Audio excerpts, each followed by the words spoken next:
un premier enfant. Mais hélas, triste plafond de verre, l'amour dure 3 ans et lorsque Viviane, Amy et Karine Adéquate divorcent, c'est exactement au bout de 3 années de mariage. 5 années depuis leur première rencontre. Le fruit était trop long. Les 2 femmes se sont rencontrées aux Beaux-Arts de Paris en 2013. Leur proximité céda à l'amour et elles se marièrent en 2015. Installées à Paris, les 2 femmes sont très réputées dans leur art respectif. Elles ne manquent ni de travail, ni de sollicitations. En mai 2017, Viviane donne naissance à lui, son fils biologique, dont la filiation paternelle n'est pas établie. L'arrivée de cet enfant perturbe le couple. Karine s'interroge sans cesse sur l'origine de cette grossesse. En juin 2018, le couple divorce. Viviane part avec Louis, qui porte d'ailleurs son seul nom de famille. Elle n'entend plus partager l'éducation de Louis avec Madame Adéquate. Aujourd'hui, Madame Adéquate formule devant vous 3 demandes. La reconnaissance de sa possession d'état de mère à l'égard de Louis, la transcription en marge de l'acte de naissance de l'enfant de cette possession d'état, et enfin, le changement de nom de l'enfant Amy en Amy Adéquate. Nous démontrerons devant vous qu'aucune de ces revendications ne peuvent être satisfaites. Aucune de ces demandes n'étant fondée en droit ou en jurisprudence. Et, de surcroît, que l'intérêt supérieur de l'enfant commande de le laisser à la garde exclusive de sa mère biologique. Il est impossible d'établir la filiation par possession d'état. Permettez-moi d'être un peu technique et martiale sur ce point. La possession d'état ne permet pas d'établir la filiation en présence d'un couple de même sexe. La loi, comme la jurisprudence, s'y oppose. La maternité naturelle découle de la réalité biologique. Et mère de l'enfant, la femme qui a accouché de celui-ci. C'est un truisme de dire que le droit est aussi en ce sens. La loi du 17 mai 2013 exclut la possession d'état dans l'homoparentalité, car ceci reviendrait à établir une double filiation maternelle. Or, notre droit positif ne le permet pas. C'est ce que rappelle l'avis de la Cour de cassation lors de son avis du 7 mars 2018. L'ouverture du mariage au couple de même sexe ne signifie donc pas pour autant, selon la Cour, que tous les modes d'établissement de la filiation soient également reconnus à ces époux. En l'espèce, la filiation à l'égard de Madame Adéquate ne peut uniquement être envisagée que via l'adoption.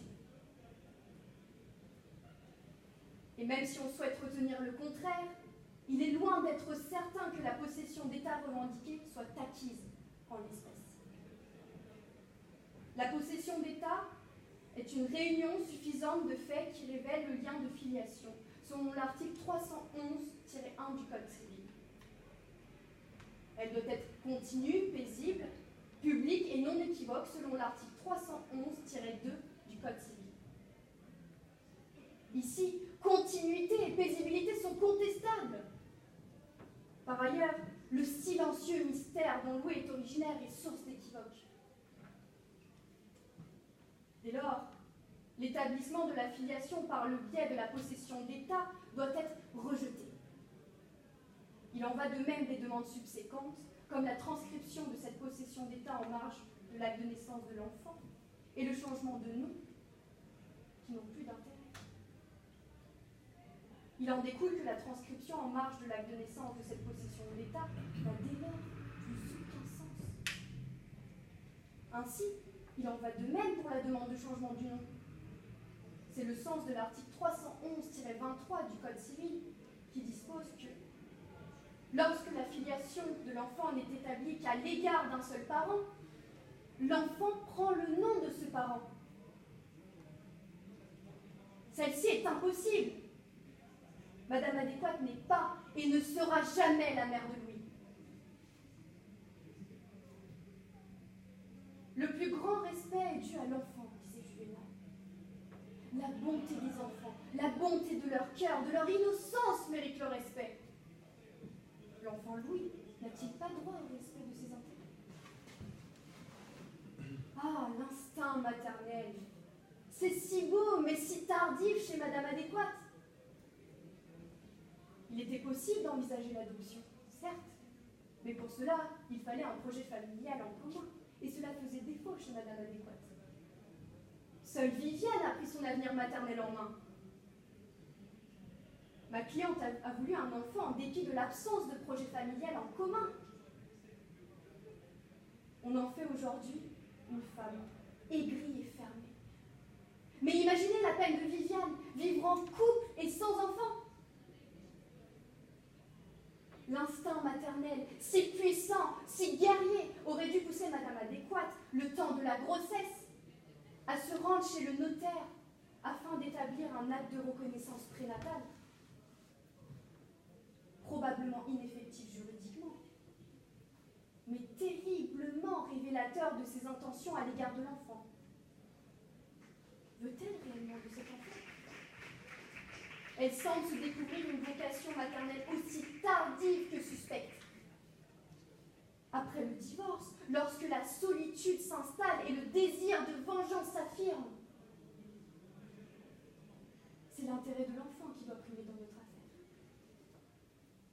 Or, Madame Adéquate vient perturber cet intérêt supérieur. Louis a déjà une maman. Il n'a pas besoin d'une tierce personne venant perturber la relation en tentant d'établir une filiation surnuméraire. Permettez-moi de vous rappeler que ni l'article 8 de la Convention européenne des droits de l'homme, ni l'article 3 de la Convention de New York de 1989, relatif aux droits de l'enfant, n'imposent l'établissement d'un tel lien de filiation. L'enfant ne subit pas un isolement. Au contraire, il a sa mère à ses côtés, bienveillante envers lui. Son rattachement juridique est assuré. Son épanouissement et son équilibre personnel est assuré. Viviane n'est pas un monstre d'égoïsme, comme on tenterait de l'en faire passer. Non!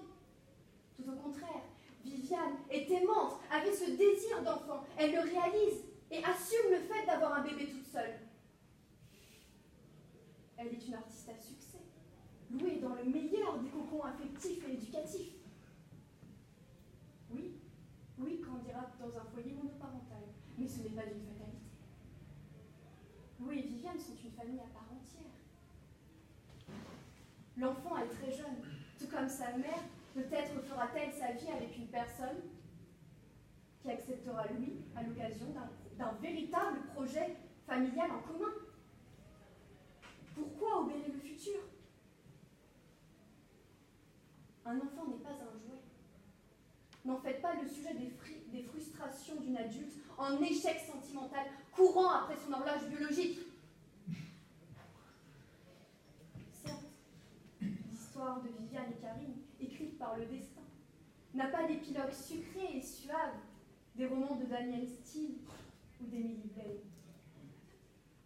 Cependant, elles sont adultes.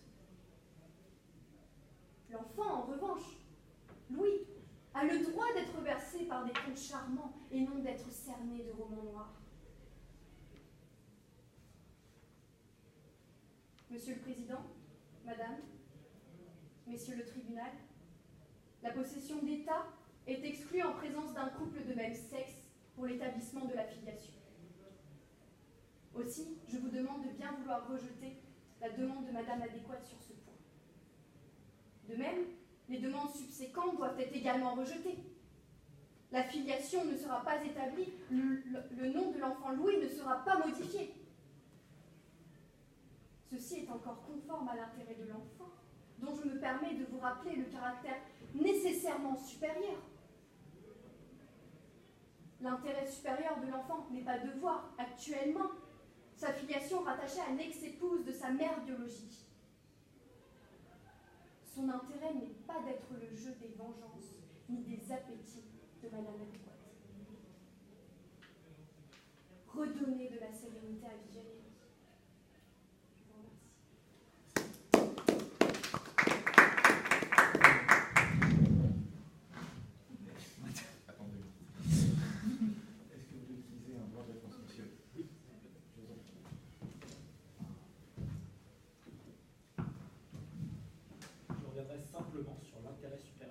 évoquée par ma consoeur précédemment, et notamment sur la nécessité d'adoption à son égard.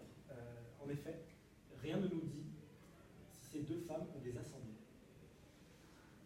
Rien ne nous dit que Louis a des grands-parents, des oncles, des tantes. Rien ne nous le dit. Qu'adviendra-t-il de Louis alors s'il arrive un malheur à sa mère? Qu'adviendra-t-il si Viviane décède? Louis deviendra alors un pupille de la nation. Sera-t-il placé chez une famille digne des Thénardier?